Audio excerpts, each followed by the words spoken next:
And here we go. Welcome, everyone, to the very first edition of Scarbo Knows with me, your host, Kevin Skarbinski, a.k.a. Scarbo, to my friends and my foes alike. I'm glad you're here with us on Christmas Day. If you are a basketball fan, there is no bigger day on the calendar than Selection Sunday. And that's where we are. We have so much to discuss. I have in my hands the NCAA tournament bracket. We will dive into it seriously with a number of experts who follow the SEC. And there has never been a better time to be an SEC basketball journalist, writer, broadcaster, podcaster, or fan than right now. 14, that's right, I said 14 of the 16 SEC schools got invitations to play in the NCAA tournament. Well, actually, Florida didn't get an invitation. They earned their way in. They got the automatic bid as the SEC tournament champion. We shouldn't skip past that. That is a huge accomplishment this season. Of all seasons, they took down Tennessee today in Nashville to earn the championship. Auburn, of course, won the regular season championship, and both Auburn and Florida got number one seeds in the NCAA tournament. But 12 other SEC schools will be playing in March Madness this week.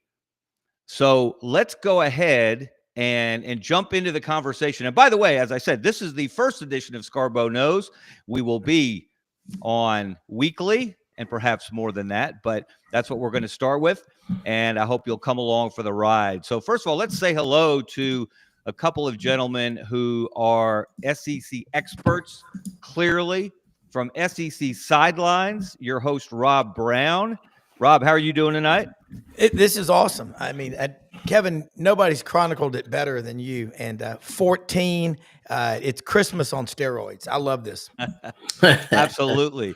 And next, we have Franz Beard. He is the senior columnist for GatorBaitMedia.com. Franz and I, we've been following the SEC for just a few years each, right, Franz? Couple. There are a lot of people watching this thing whose parents weren't even ideas when we started. That's right. I like to tell people that my first season as the Auburn beat writer for the Birmingham News, Auburn, led by Chuck Person, went to the Elite Eight and was tied with 3 minutes left to go to the Final Four with Louisville. They didn't get it done. Louisville went on and won the national championship. So we've got a lot of memories, a lot of stories to tell, and we will share them and tell them as we go along.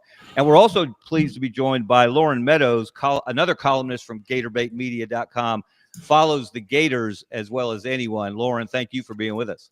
Yeah, great to be here. Like you said, Christmas Day, it rejuvenates you, man. You get away from football and the conference season and all that can be a grind. But once the tournament starts, man, it's basically madness. And I can't wait. I mean, I'm 12 o'clock Thursday. I'll be chomping at the bit, ready to go. Well, madness is a good word because there are some people, I imagine, that are mad right now. And some of them might be Florida fans because the Gators, despite winning the SEC championship, despite becoming already the trendy pick to win the national championship, are not the number one overall seed. They're actually the number 4 overall seed behind Auburn, Duke, Houston. So let's jump in there. First of all, Rob, I want to get your impression of Auburn, and all three of you guys jump in on this, of Auburn being the number 1 overall seed, even though the Tigers finished at 1-3. Well, you've chronicled it really well, but the NCAA said that they would not take into account the last 10 games. So there's a lot of momentum. Florida's won, obviously, 9 of their last 10. But overall, 16 quad 1 wins, 5 quad 1 losses. You can't argue with that resume. So Auburn overall number 1. Definitely think the Gators should have been the 2nd seed. And again, saying that because we see the product night in and night out. So there's just Jay Billis. They're putting out their stuff. But they have a right to what they want to say. And Duke Vitale is going to say what he says. But that's what makes this fun. But I I think being the number 1 overall seed only guarantees you've got a bigger target on your back. Now you got to prove that you're worth it, but they should be ready. Okay, Lauren, Franz, did the Gators get hosed? I'm gonna let Franz have it. Go ahead, Franz. Absolutely. What if they had any common sense, they would do this. For one thing, you got the number 1 and the number 4. So if all the number 1s get there, you'd have an all SEC final, semifinal. That makes no sense at all. They could have easily flopped Houston, for example, over to the West and let Florida go to the Midwest.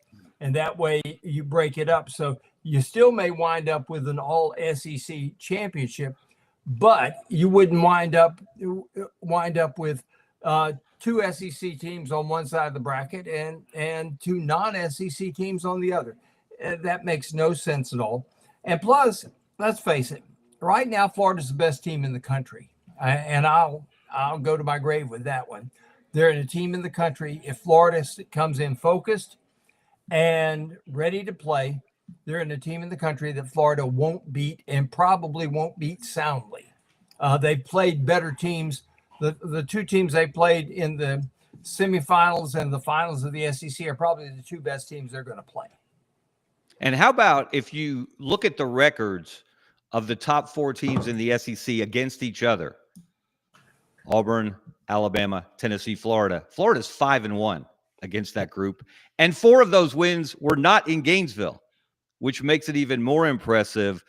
Lauren, do you think it's a disadvantage for Florida? Now they've got to travel. If they get to the regional, of course, they're going to be playing out west in San Francisco, or a place Todd Golden knows well. Yeah, I mean, I definitely think it's a disadvantage. They start out in Raleigh this week, and then they move and would have to fly across the country to San Francisco. Time change, a lot of things go with, I mean, those of us that have even traveled for business and other things, I mean, even going to Vegas for a trip, it's different. The time change is different. I'm sure they'll adjust the schedule, allow the guys to try to get their bodies used to it, but it's a definite disadvantage. I think seeing a conference opponent possibly in the second round, I mean, it just didn't make sense. I understand that, you look at the locations. I think the committee thought that Auburn and Alabama, Auburn playing the regional in Atlanta would be a great draw for the area, get a lot of eyeballs on Auburn, the success they've had with getting kids from that area and things like that. But I think to say, well, we're not going to take the last 10 games of the season into account and give credit to, a schedule where, Auburn made a lot of waves early in the season out in Hawaii and things like that. But like you said, if you look at Florida versus the top half of the conference, the record that they had going on the road to get those wins and really the dominant way that they performed in the tournament, if everybody's saying that they're the best team, the most complete team, then why aren't they the number 1 overall seed? I understand the rankings and things like that and where things have been and 17 quad 1 wins that Auburn had, but there's got to be something to playing your best ball when it counts the most, and that's what Florida's been doing. So I think it's definitely a disadvantage. Now, if there's a team equipped to handle that with the level of shooters they have, and, I heard somebody call them the Noah's Ark of basketball. They got 2 of everything, two big men, 2 power forwards, 2 centers, 2 point guards. Then they're equipped to do that. And like Fran said, you stand them up in front of them and they just keep knocking them down. So, obviously the Chase Center is a shooter's house, so to speak.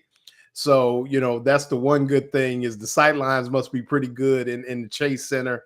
And I'll say this, the one advantage the Gators have too, with that being in the Chase Center, I believe, is a lot of those arenas are made and configured to not being conducive to shooting, because some of them are, for football, or they adjust to different things, where you got an arena that was made for basketball. So as far as the sight lines and things like that, that should be pretty good for the Gators. So with those shooters, it's a give and take. But the only thing I would say is, after playing in Raleigh and then having to travel out west, first time out west for a couple of those young men, could be difficult. But if there's one team that's equipped to do it, it'd be the Florida Gators, just because the way they could switch from offense to defense and grind things out if they need to. I will say this, and hey, before I do, let's welcome in Buddy Martin, who trumps all of us in experience and stories and things he's seen, some of which he will share, some of which he might not. Buddy, thank you very much for being with us. Of course, he's the host of the Buddy Martin Show.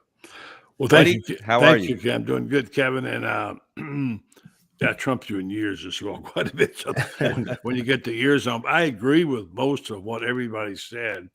Lauren, you're right about Noah's Ark, but I think it's a fleet. I think they got 5 guards and 5 bigs. I mean, they got so much talent on this team. I'm a little bit kind of, I don't want to say miffed, that I wrote writing a column about it tomorrow.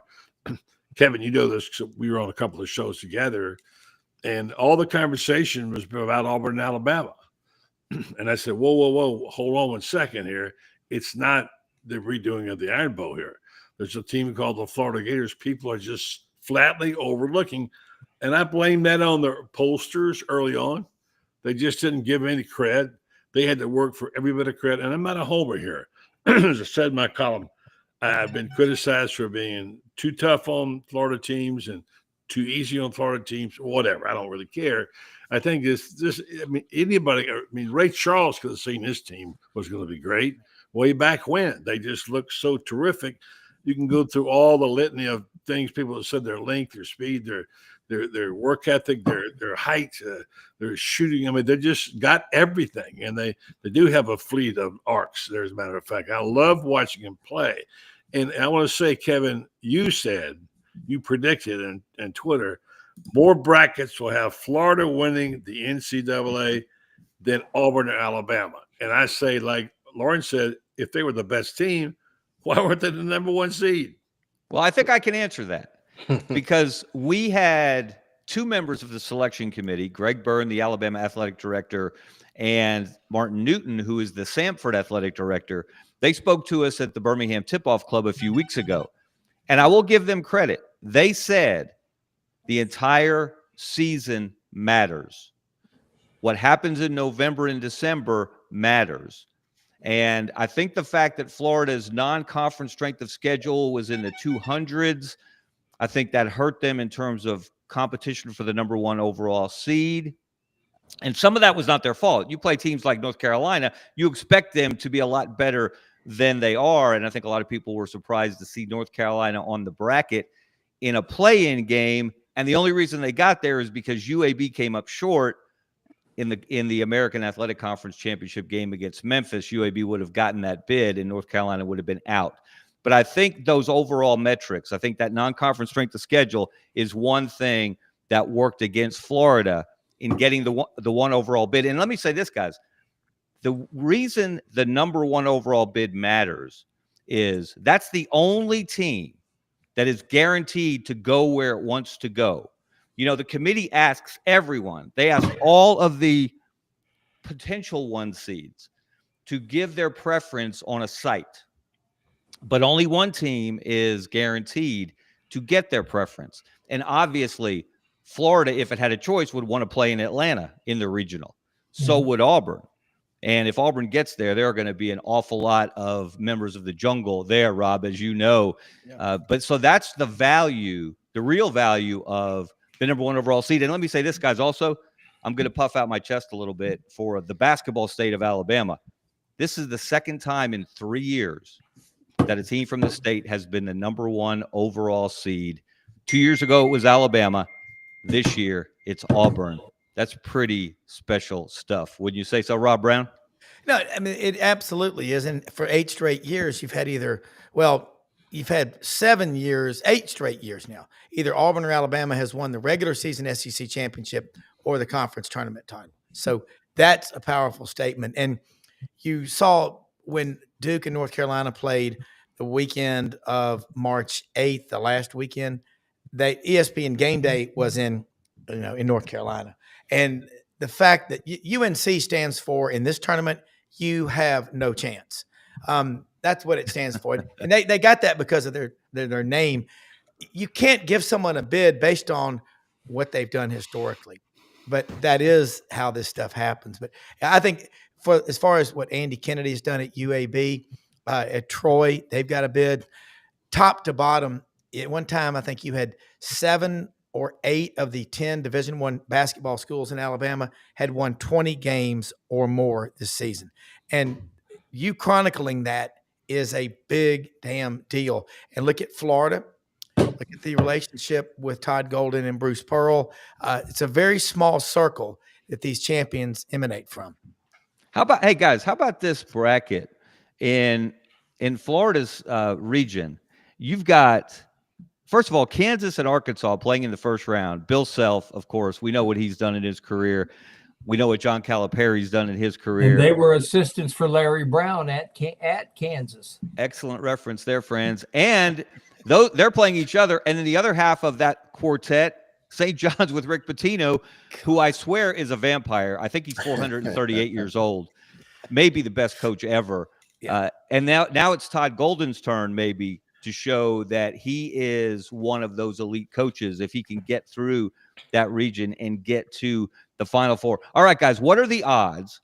It could work out this way. The way the committee, following their bracketing principles, laid out the 1 and 2 seeds from the SEC, you could have an all SEC Final Four. As you guys pointed out, you could have Auburn and Florida in one semifinal. You could have Alabama and Tennessee as 2 seeds in the other. What are the chances we see that, Franz? Probably better than anybody wants to talk about, because I'm not sold on Duke. I'm just not sold on Duke at all. You know, this tells you how strong the ACC is, and I'm saying that without Cooper Flagg, Duke wins the ACC without their best player, and they win the ACC. The league is pathetically weak. I don't ever remember a time that the ACC has ever been this weak. Not even the year they called Black Sunday, which I think was 77, or 78, when all the ACC teams got eliminated on one Sunday. That was terrible. I remember that well. But I think it's better than you think. Tennessee can turn every game into a rock fight. Alabama can outrun anybody. And Alabama's going to get in there with Duke. And I got to tell you, I like Alabama with Duke. If Grant Nelson is healthy enough to play, Alabama can stretch the defense well enough, and they got good enough slashers that they can beat Duke. I'm not convinced that Duke is that good, just not. Houston, Auburn, and Alabama beat Houston. So how good can they be, really? I mean, and Kelvin Sampson, who never met a situation he couldn't cheat in. Yeah, I mean, what he's put every team he's ever been in, with the exception of Houston, on probation. He got that. He inherited that from his dad. Ned was the coach at Red Springs back when I was in North Carolina. So anyway, the SEC's that strong, and we shouldn't count out Texas A&M. We shouldn't count out Missouri. We shouldn't count out Ole Miss. Ole Miss is a team that, if they've got shooters and if they get hot, they can beat you. Texas A&M can just bludgeon you to death. So the SEC's got some teams. Missouri can play any style you want to, and if Mark Mitchell's healthy, they're going to be, they're in the same bracket with Florida. That could be a really tough one. Hey guys, since depth is so important this time of year, we're going to add another superstar to our roster here. We're going to welcome in Philip Marshall, longtime journalist in the state of Alabama with Auburn Undercover. Philip has probably seen more basketball games. Philip and Buddy probably have seen more basketball games or forgotten more basketball games than we've seen. Philip, how are you doing this evening? I'm good. That's that wonderful introduction. I'm honored to be with such an illustrious group. Well, Philip, here's what I want to know, because I want to know what Auburn fans are thinking. Obviously, they're excited to get the number 1 overall seed. But if you look at the bracket, if it plays out, they could be playing Louisville in the second round in Lexington, Kentucky. Now, before Well, I let you answer, I will say someone close to the committee, who I shall not name, called me a little while ago and said, let people know that this was not intentionally done to slight Auburn or to make it more difficult for Auburn, and reminded Auburn fans that 2 years ago, Auburn, as the 9 seed, got to play in Birmingham, and they played 1 seed Houston in the second round for that home state, home crowd advantage, which, by the way, Kelvin Sampson was furious when that bracket popped up. What are Auburn fans thinking about a possible Louisville matchup in Rupp Arena, Philip? Well, I haven't talked to any fans, but I just got off a Zoom press conference with Bruce, who pointed out what you just said. He said the same thing happened to Houston 2 years ago, and we're going to have to play good teams, and we're not going to focus on that. So, and he said their fans will travel, and that they'll have a good crowd too. So, now what does he really feel? I don't know, but that's what he said, and you're right. The comparison is very valid. Now, honestly, I don't know why the committee does it that way, and it does seem like that. I think most people thought Louisville would be a little bit higher seed than that, and that but when you look at all the 8-9 games, there's not any easy ones for any of the number 1 seeds. The last easy game, even if you're a number 1 seed, the last easy game you're gonna have is gonna be the first game, and well, you hope it's easy. But after that, you're playing teams that are good enough to beat you if you don't play well. Absolutely. Is there concern, Rob? I know we've talked about it. Auburn finishing 1-3 in its last 4 games, and I think I saw it flash up on ESPN2 while I was watching UAB in the AAC semifinals yesterday that no team has ever lost 3 of its previous 4 games going into the tournament and won the NCAA championship. And of course, the immediate counter is no team has finished with 4 games against teams the caliber of Texas A&M, Alabama, Ole Miss, and of course, Tennessee yesterday. Rob, is there concern that Auburn, because there's a little bit of history here, especially flashing back to 22, when they won the regular season, they set the school record for regular season victories, which they matched this year. Yeah. They didn't play their best in the postseason. Is that any concern, or this new team, new year, that's water under the bridge? I'm going to reference, Philip, you wrote a column in AU Undercover a couple of days ago, talked about that 86 Auburn team that got whacked by Mississippi State. They were the bottom seed. And I remember I was in school at Auburn, and we watched that game. Friday night, Auburn beat Arizona 71-63, beat number 1 seed St. John with Walter Berry. I can't tell you how many times I've gone back to a Philip Marshall column because he puts things in perspective, and you do too, Kevin, and all these writers do. But I go back to that. Auburn beats UNLV. They were a big underdog out in Houston, and then had Louisville very close in the last couple of minutes and lost 82-75, I think, to Never Nervous Purvis Ellison out of Savannah, Georgia. So that being said, you can't let the past define your future, or you have no future. But you got to know, okay, here's where we are right now. But worry is the absence of faith. I got too much faith in what Bruce Pearl and Auburn have done to this point. So you hate losing, but look who you lost to. Put it in perspective. All right. So we've got a record 14 SEC teams in the field. Unbelievable. Should you fire your coach if in the year when they get 14, if you're South Carolina or LSU and you don't get in the tournament? How big of a failure is that when you're considering that everyone else in the league made it? But let's talk numbers now, guys. The record, obviously, that's a record. The old record was 11. The Big East in 2011 had 11 teams in the field. The record for teams in the Sweet 16 is 6. The ACC did that, I think it was 2019. And, of course, the record in the Final Four is 3 out of 4. The first year of the 64-team tournament in 1985, ironically, in Rupp Arena in Lexington, you had 3 Big East teams, and Villanova shocked the world, beating Georgetown in the final. What is the minimum requirement for the SEC to consider this postseason as a success, or as successful as the regular season which was unlike anything we've ever seen. Lauren, let's start with you. How many Sweet 16 teams, how many Final Four teams does the SEC need to have?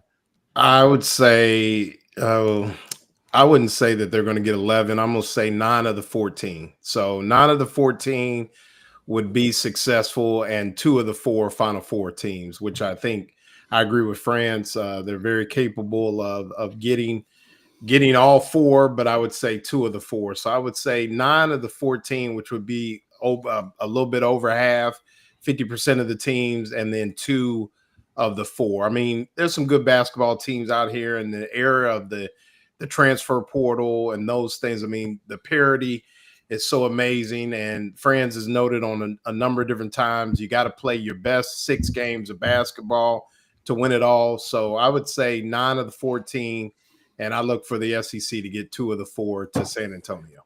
All right, Franz? I think I like 8. I think if 8 teams could get into the Sweet 16. Sweet 16. And here's the reason why is because that second weekend that second game in your first weekend that's where you see the upsets. You know, you don't see too many. We've had one time a number 1 has lost to a 16. And I think only 3 times a number 15 has beaten a number 2. But you get that 2-7 game. You get that 4-5 game. You know, those games, those are the games where you see the upset, where you see upsets and stuff like that. That 6-11 game is always a beast for somebody. And of course, you know, you get some teams, you get some situations in there that cause some disruption, but I still think 8 can get there. I like Florida. I like Auburn. I like Alabama. I like Tennessee. I like Missouri. I like Ole Miss. I like Texas A&M, and I figure there'll be a straggler somewhere else that'll find its way in there. Maybe even Arkansas. Rob, what do you got? Sweet 16 teams from the SEC and Final Four teams. Yeah, I'm going to mirror Franz. I think Arkansas with John Calipari, the way he approaches it, he's not going to have his team too uptight. But I talked to Franz right before we came on the show today, so I'll see that. The one team, Chris Beard's Ole Miss team, them and Texas A&M are very similar. They're going to try to get you out of your comfort zone, and nothing should scare you, but they should keep you up at night. And what turns coaches gray at a young age. The SEC team, I think, that's the most talented, that struggled the most, that's healthy now, is Texas. And I think Philip made a great point. And we all know this, Tahad Pettiford, 0 for 8 yesterday for Auburn. I think Trey Allen for Texas, a couple of games back, went 0 for 10. And he's one of the most talented freshmen in college basketball. But I do think, and again, Kevin, when we talked about this on our show, 2012, last SEC team to win the national championship. Since then, 5 Big East teams, 3 ACC, 2 Big 12s, and the SEC's got with 14 chances. I mean, I go to a lot of Ducks Unlimited and Delta Waterfowl raffles, and I buy a lot of tickets, and it's still hard to win those. But at some point, I'm going to win something. But the SEC's got to bring home the hardware this year because the table's never been set more in their favor. All right, buddy. Yeah, I don't know. I'm having a little Wi-Fi difficulty here. Hopefully you hear me. I'm not so much, but not so much the number as how they play, and how far they go. I'm going to say that of the 32, they'll probably get let's say 7 teams. Okay, I think Sweet 16 they'll get 4. Only 4. Yeah, I don't know. I mean, look, guys, can't be too myopic. I know this is the greatest league ever, you know, with 14 teams in it, and they're good teams. I'm just going to take a flyer out on numbers here, but I think 2 of those will get to the Final Four, and then I think an SEC team is going to win it. So to me, it's about the number of it's what you win. That you got 14 in the first group is great, fantastic. I don't think it's a litmus test on the SEC if they don't get but 6 or 7 in the next round, and if they lead 8, they only get 4. That's fine. But getting 2 in the Final Four and winning the championship, to me, would be a great year. Philip, is there a number in your mind that the SEC Well, has to advance to that second weekend and into the Final Four to consider it a successful tournament? I'll be very surprised if any of the 4 teams had double byes in the SEC tournament: Auburn, Florida, Tennessee, and Alabama. I'll be very surprised if any of them don't get there. So that's 4, and I think Texas A&M, Arkansas, Ole Miss. I would say 6. If I was going to pick a number to get to the Sweet 16, I would say 6 and possibly more, because I'm telling you, the SEC tournament. The first 2 days were the most enjoyable first 2 days I think I've ever seen in the SEC tournament. Really good players, good teams. Yeah. I mean, you had NCAA tournament teams playing on Wednesday. And that's never happened before. And I don't think there is a team out of those 14 that can't get there. I don't see anybody as I just look at it and say, well, they got no chance to win 2 games. But I'm just guessing. I'd say 6, but maybe more. All right. Can I just say shout out to Sure. my friend? Go, buddy. Philip. My gosh, I haven't talked to Philip since he was on my show 100 years ago. And long-time friend, great journalist, great writer, good Auburn man. It's great to see you, Philip. Thank you. Good to see you, buddy. His dad is absolutely, when you start talking about the sports writing legends, Philip has joined his dad, but his dad, Benny was, I grew up in an era when, going to the hub at Florida to get all the newspapers to read John Crittenden and Tom McEwen and Buddy Martin and people like that. But we'd go down to the library to pick up the Birmingham papers to read Benny Marshall and people like that. That we had some real legends in this league, didn't we? Absolutely. Let me tell you guys a quick story about the golden age of newspapers and what you used to be able to do, all of which you are familiar with. 2004, Alabama and UAB are in the NCAA tournament. Alabama's in Seattle. They're playing Thursday, Saturday on that first weekend. UAB's in Columbus, Ohio. They're playing Friday, Sunday. So I go, and I'm, a columnist, so I can choose where I want to go. So I go with Alabama, and Antoine Petway, who's now the coach at Kennesaw State, longtime assistant at Alabama after his playing days, he hits a game winner in the first round. And then we watch UAB on Friday night win a game that was like Florida-Alabama games. It was 111 to 110 or something like that. UAB wins. Then on Saturday, second round now, in Seattle, Alabama beats number 1 seed Stanford. So I write my column, get on a red eye, fly overnight to Chicago, then jump from there to Columbus, Ohio, where I see UAB beat number 1 overall seed Kentucky in the second round in one of the most amazing upsets in NCAA tournament history. Also, one of the best quotes, by the way. UAB's point guard that year was Squeaky Johnson, and their shooting guard was Mo Finley, and Mo hit the game-winning shot to beat Kentucky. And in the locker room afterwards, Squeaky said, "Kentucky ain't used to losing to guys named Squeaky and Mo." But you think about a newspaper paying for and allowing me to be in Seattle on Thursday and Friday, and then Thursday, Friday, and Saturday, and then Saturday night flying the red eye to Columbus or to Chicago, hopping from there to Columbus to cover another second round game. And both teams won. They were on the cover of Sports Illustrated the next week.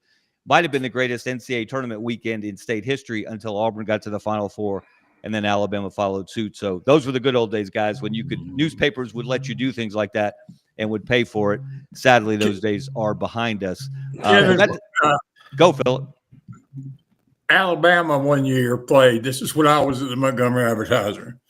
They played in their regional. Their first 2 rounds were in Long Beach, California, and I don't remember what Alabama seed was, but they weren't supposed to have a chance to beat Arizona in the second game, but they beat the dog out of them. And so now they were going to the Sweet 16 in Oakland. And I was there, and mine and your late good friend Charles Hollis was there. A few other people. Well, 4 of us decided. So this, you speaking about what they'll pay for. They said, "Don't come home. No reason to come on. Don't get no reason to come all the way home and then fly back out there again." So we spent most of that week in Long Beach, and then when we were going up to Oakland, you could do one of 3 things. You could fly for like $70, or you could drive up the interstate, and it wasn't a bad drive. But we decided that since we were here, we were going to drive up Highway 1.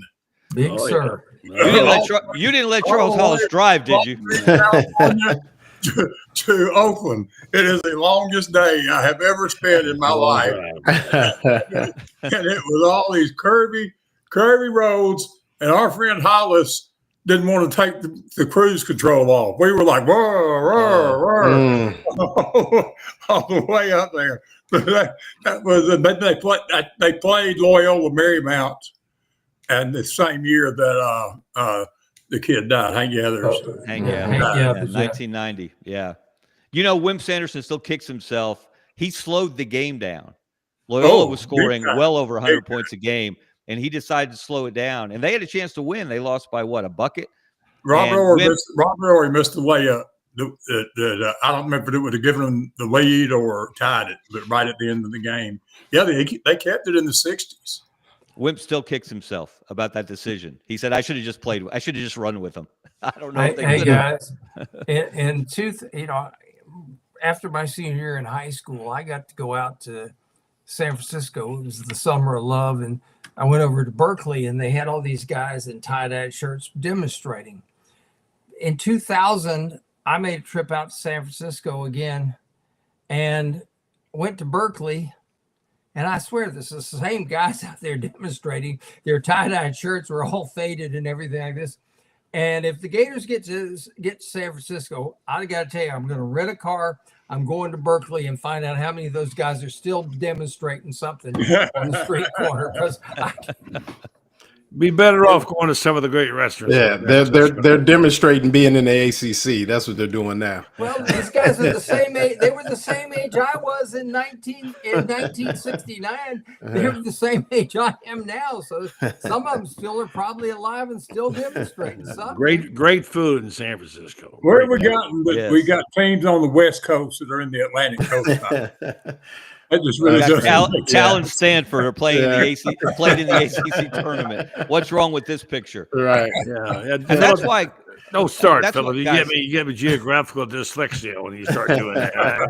I can't figure out where Rutgers is and what conference Oregon's in. And guys, I've spent a lot of time the last couple of weeks jousting with Duke fans on Twitter, who are offended, of course, if you suggest that Johni Broome should be National Player of the Year, as he was by the Sporting News. Kudos to Mike DeCourcy and the folks at the Sporting News for recognizing what Johni Broome accomplished this year for Auburn. By the way, guys, fun fact, Cooper Flagg, as great a season as he had, did not lead the ACC in a single statistical category.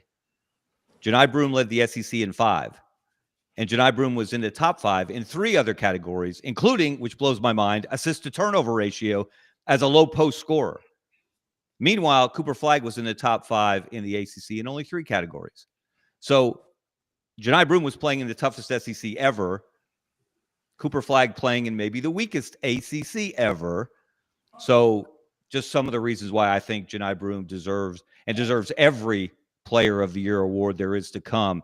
Is there a guy is from Florida, for example, or from Auburn, Alabama, Tennessee, who's a guy that has to step up for that team to make a deep run? And obviously, Johni Broome, you expect him he's going to give you 20 and 10 plus every night.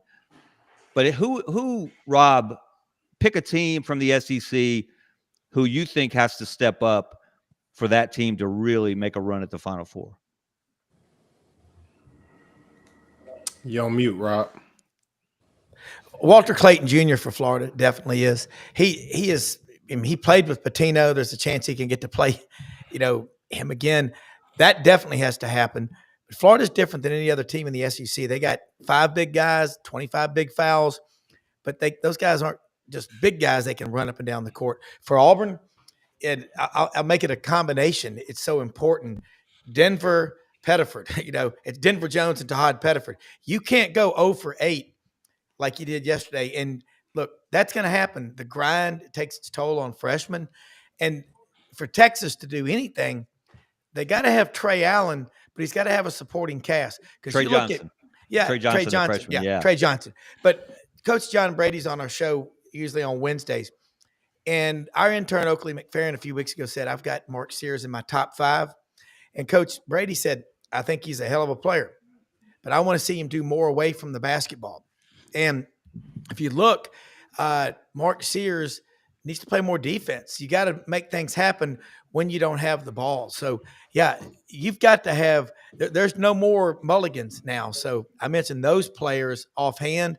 And then in terms of Tennessee, Chaz Lanier, he's got to produce. Florida's sneaky, scary, good. They have so much depth.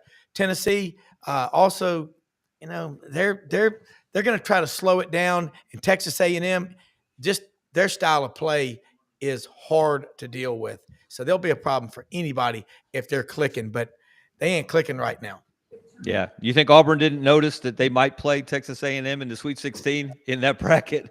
Bruce just got some more gray hair. Yeah, the struggles they've had with Buzz Williams and those guys the last few years. The thing about Texas A&M to me is they're. I think Buzz Williams, he's one of my favorite coaches. Me too. But I'm just not sure you can get in that field and win 6 straight games on offensive rebounds. And they caught Auburn at the very best possible time. Short rest after they just clinched the SEC championship and made them pay for sure. But I think that what Auburn needs, when they are that most effective, is when people double team Browne, because he is such a willing passer and such a good passer.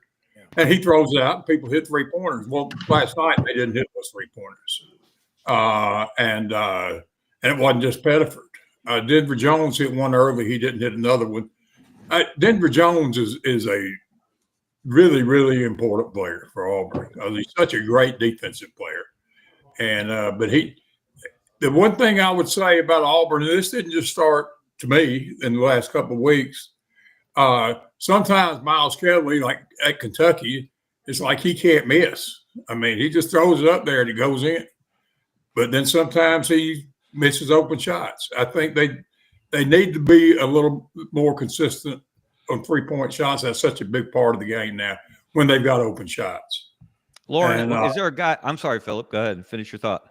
No, the guy would be Miles Kelly. He's the best shooter. But Denver Jones came to Auburn as a scorer, not to play point guard. And he's played point guard a lot this year. But that's the first time I've seen Pettiford have a game like he had last night. Usually in the biggest games is when he's at his best. I mean, I think he's going to be an All-American player if he stays around long enough to be one. Yeah, that was shocking because he's been, like you said, he has stepped up against the toughest opponents. So to see him go over like that was a real shocker.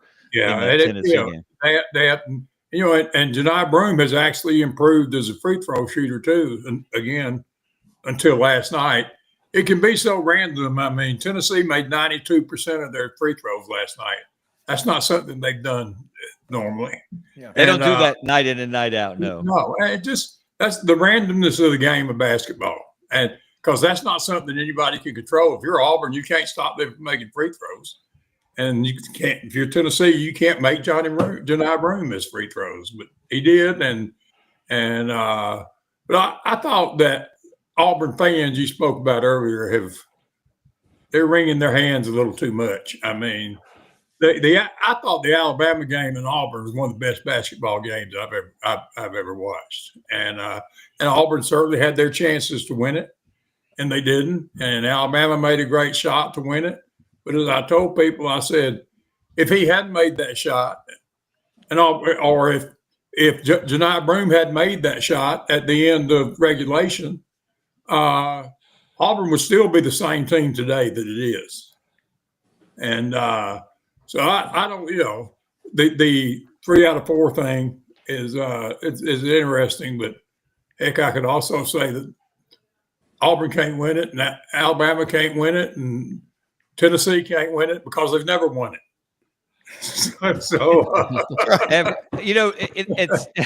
It's funny the way you put that, Philip, but every tournament is different. Every weekend is different. Lauren and Franz, I'm interested, if you look at Florida's bracket, and again, the trendy pick to win the national championship is Florida. If you're I don't know, if you're wagering lunch or something, you're not going to win a lot of money picking Florida, because everybody's going to pick Florida that doesn't pick Duke, I would guess, or at least the majority. But is there somebody in Florida's potential bracket? Is it? I know my son who goes to UF. He's been telling me all day, I don't want to see UConn. I don't want to see UConn. I don't want to see UConn. And there's UConn in that second round.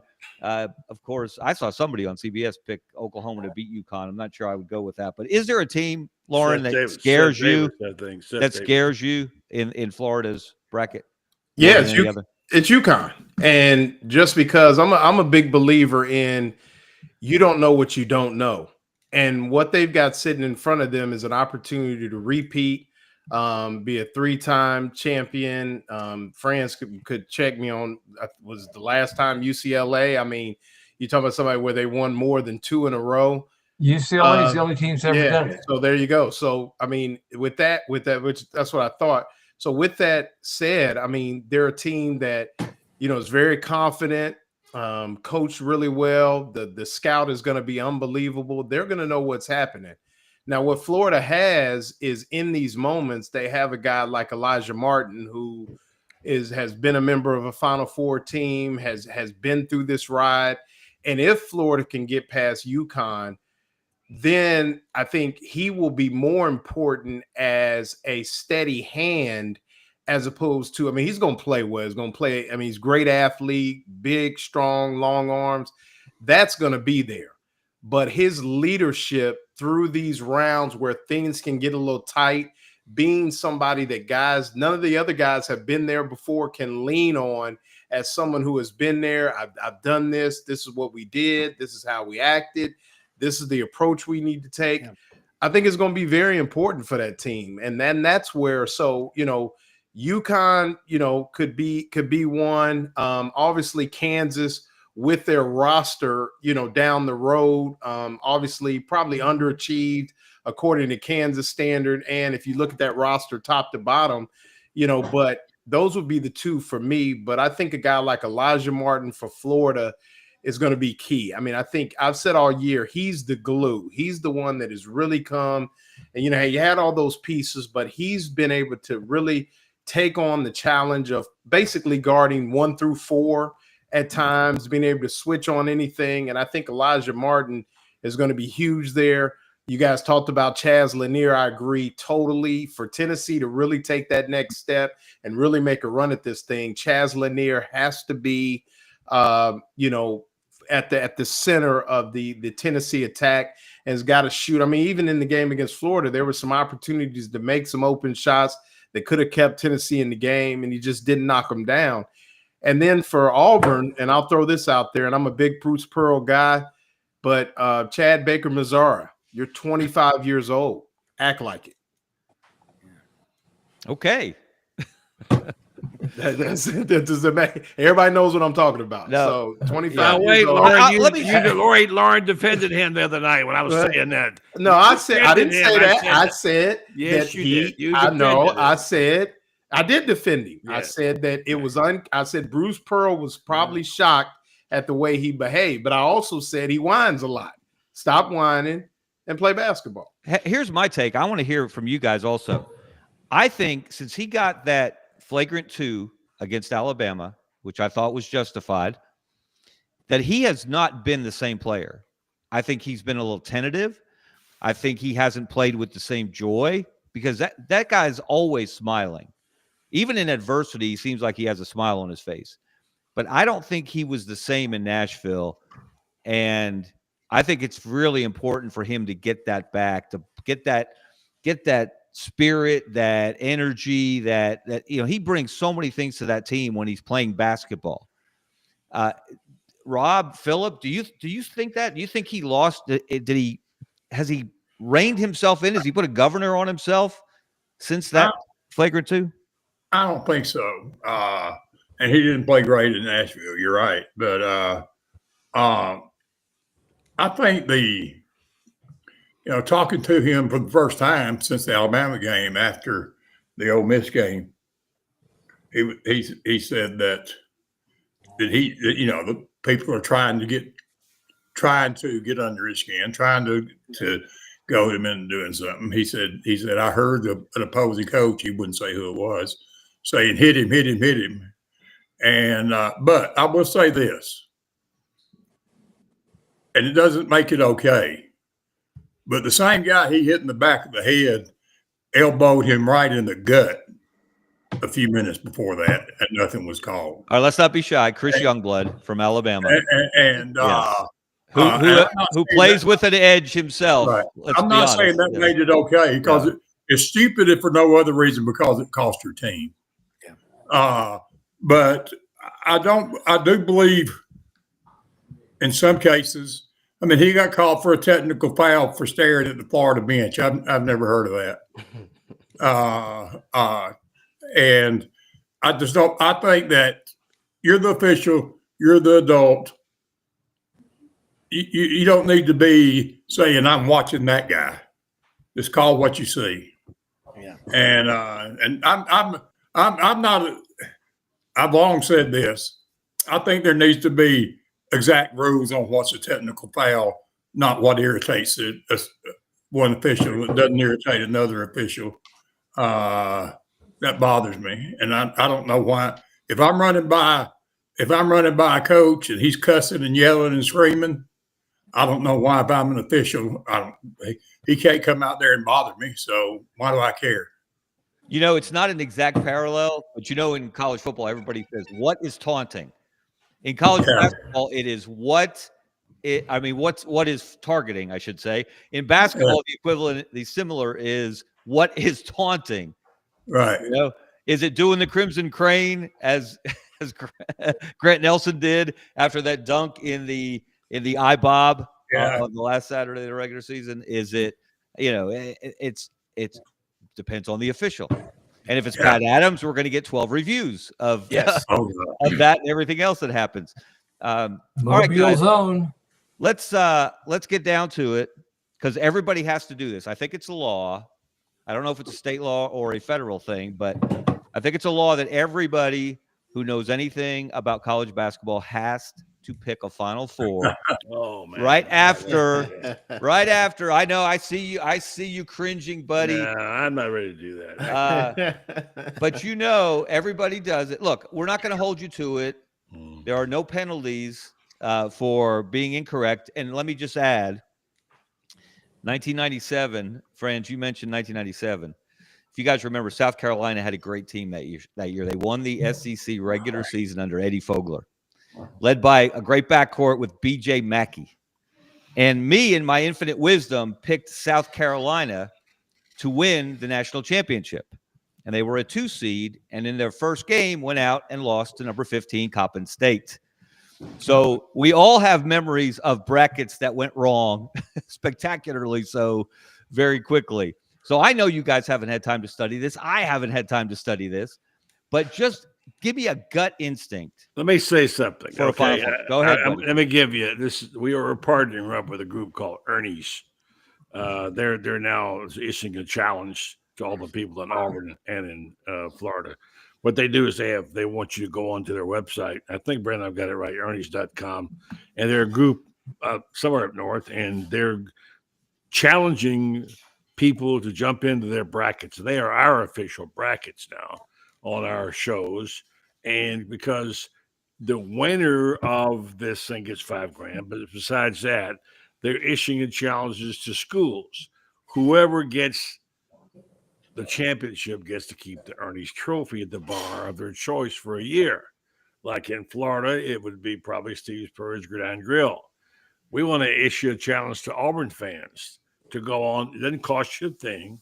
Go on and make your picks online. I'm not even looked at the brackets yet. I just know where Florida is, basically. And go on to the brackets. Give me a minute to look at the brackets first to make sure I got the right teams in. But go to Ernie's.com and sign up. And I'm going to do my brackets tonight, matter of fact. Next time you come back to me, I'll be more prepared. And France, you're kind of one of the official spokesmen for this. Chime in there. All right. Well, I can tell you this: picking brackets, buddy, is nobody ever gets it right. I mean, I can pick sometimes the one that wins it all. It's the other games that lead up to that game that I get wrong all the time. I mean, it's like 2007. I could have told you right off the bat that Florida was the best team, was going to win it all, period. And there was no question that they were. And there have been a couple teams like that. Kentucky 2012. You know, I mean, what they have 13 on the roster and 41 of them made the NBA. You know, and by the way, let me throw something in real quick because y'all were talking about officials. I was in Savannah when young Jimmy Valvano is coaching Bucknell, and they're playing Armstrong State University in a game at the Savannah Civic Center. And he asks the Zebra, he says, can I get a technical foul for something I think? And the official said, no, you can't. He said, well, I think you suck. And get a technical foul for it. So, all right. I like. All right, well, let's do this, friends. Let's do this before you give us. If you're not comfortable, let's do either give me a national champion, gut pick, without analyzing the bracket. Give me a Final Four if you're comfortable, or give me. And this is really more interesting to me. Do you guys have a system? Do you have bracketing principles of your own? We know the committee has bracketing principles. How soon teams can meet from the same conference. Of course, the SEC blew that up this year with 14 in the field.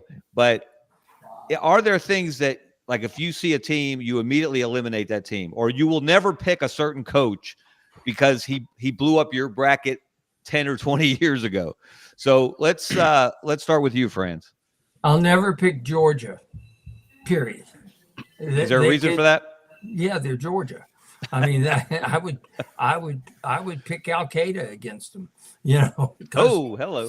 Simply because they're Georgia. Okay, so we can throw Georgia out immediately. They're not going to win the national championship. And as much as I like Mike White personally, I hope he gets his butt kicked in the first round because it's Georgia.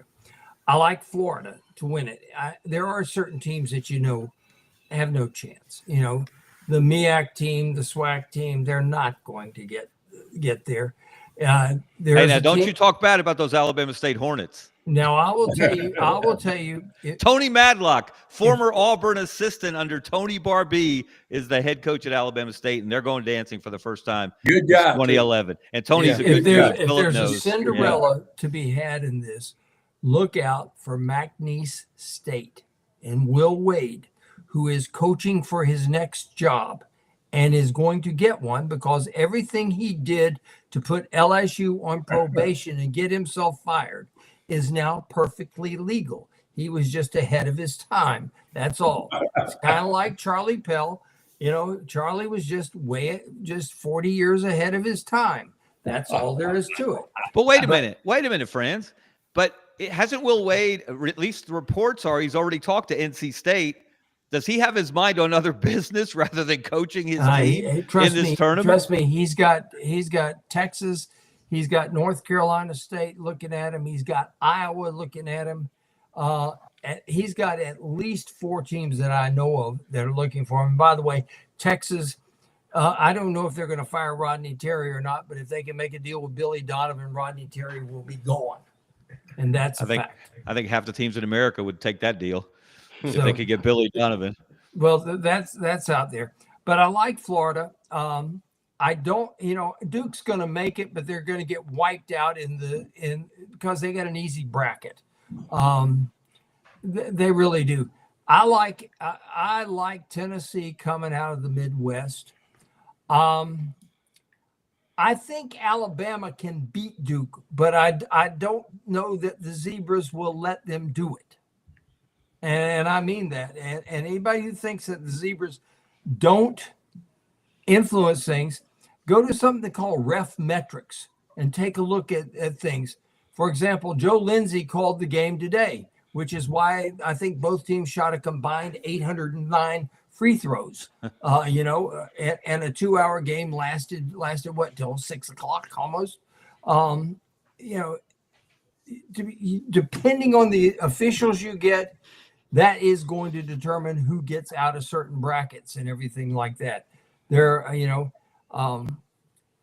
like that. I think Alabama, if they get the right officiating, can beat Duke.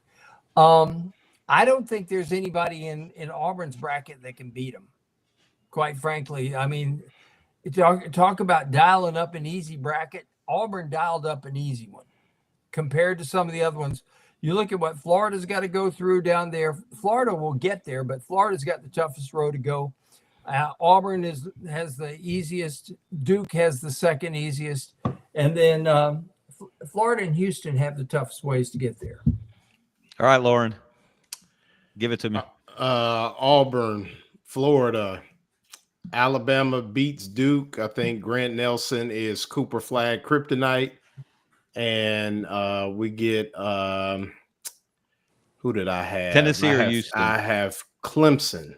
Clemson coming out of the coming out of the Midwest. So of course, Clemson, they got to the Elite Eight last year. And then them losing to Will Wade. And then Florida wins it all. Florida takes down Auburn.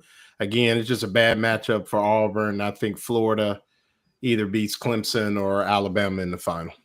All right, Rob. Rob, you're on mute. Michigan State coming out of Auburn's bracket, and that's just how I feel right now. Probably going to feel different in 24 hours, but then I'm going to take Florida, and take Alabama.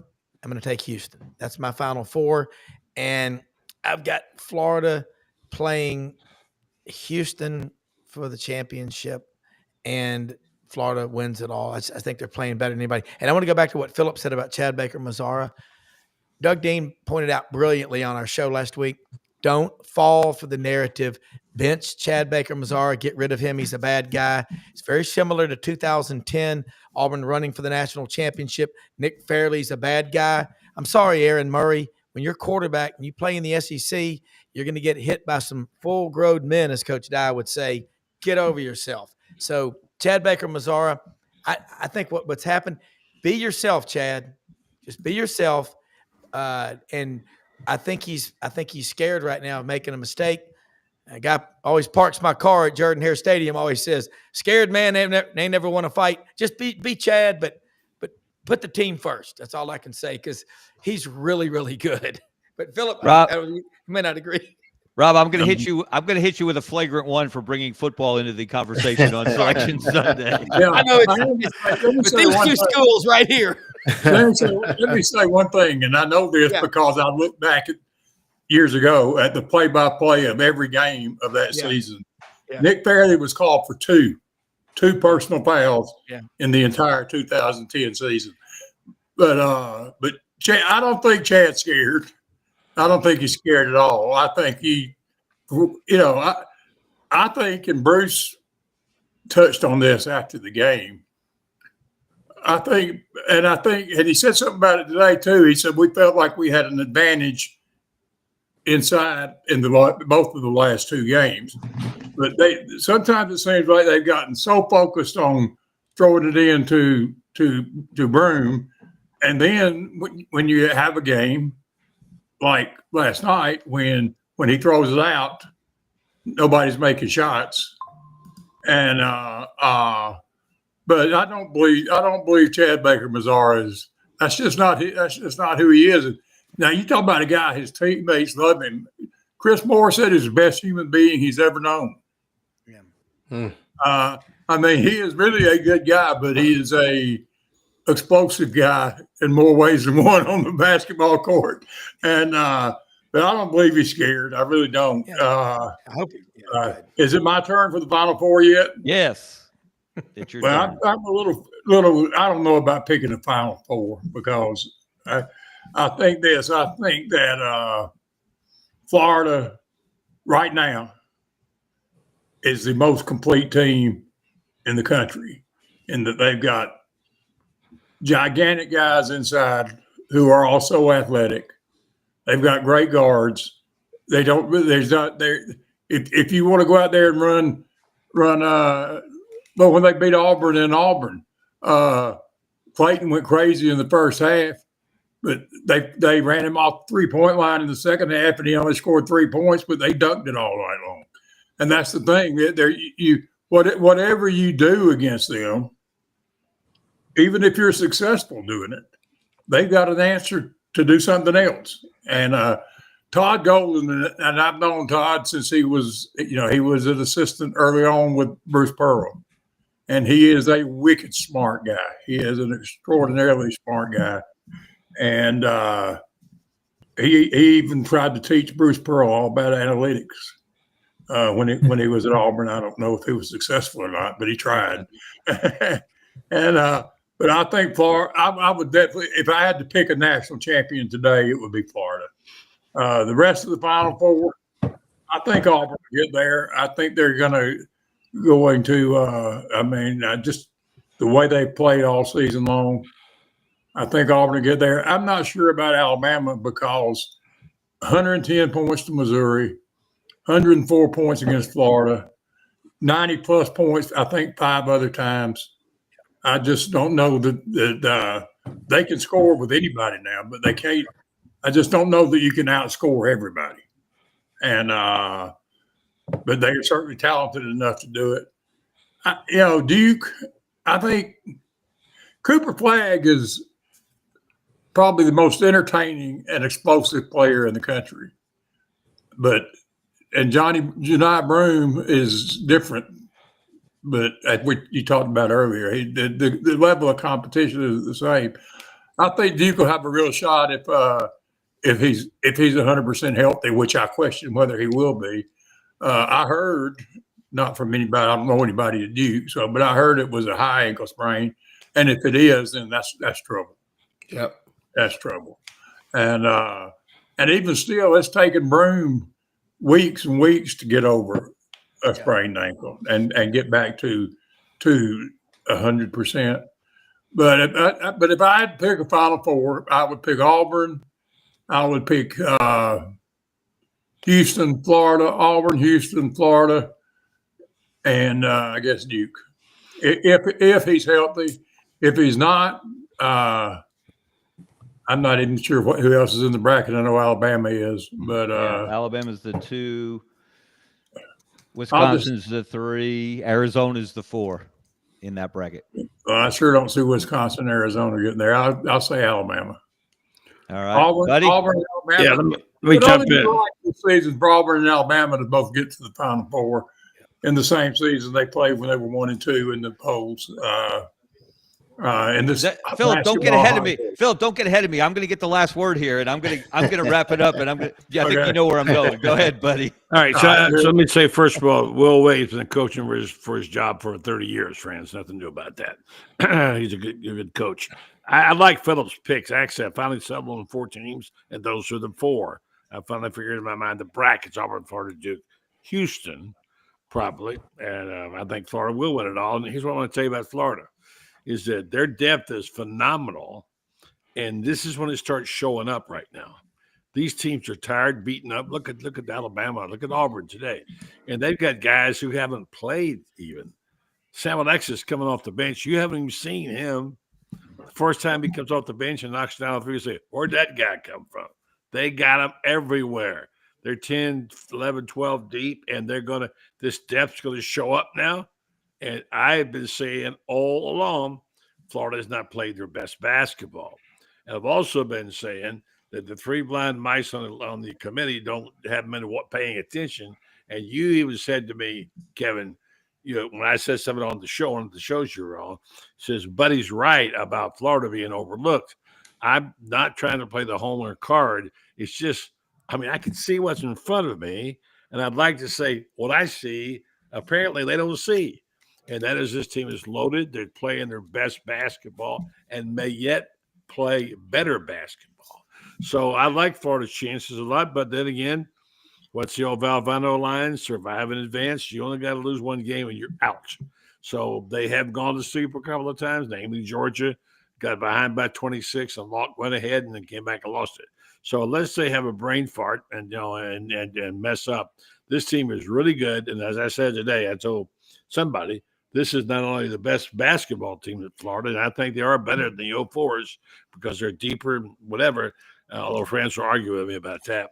And I think they're one of the best sports teams I've ever seen in Gainesville, and they are fun to watch, and they've had adversity to overcome, which steel, iron sharpens iron, right? The situation with Golden, when it happened, that looked like that could be the death sentence. And then, of course, they've had issues with the player, whatever you get. But it's a good Florida chances. I'm picking them to win it all. All right. So let's wrap this up. On November 4th, 2024, I wrote a column for the Birmingham Lead, and I didn't predict it. I suggested that this could be the greatest season in the history of basketball in the state of Alabama, and it could end in San Antonio with Auburn and Alabama playing in the national championship game.